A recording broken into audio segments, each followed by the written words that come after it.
সোনার ছবি লিখেছেন সৈয়দ আলী আহসান। কখনো আকাশ যেখানে অনেক হাসি খুশি ভরা তারা, কখনো সাগর যেখানে স্রোতের তরঙ্গ দিশেহারা, কখনো পাহাড় যেখানে পাথর চিরদিন জেগে থাকে,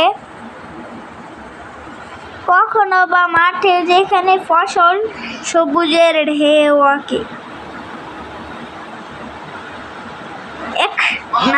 এমন যদি হতো, লিখেছেন সুকুমার বড়ুয়া।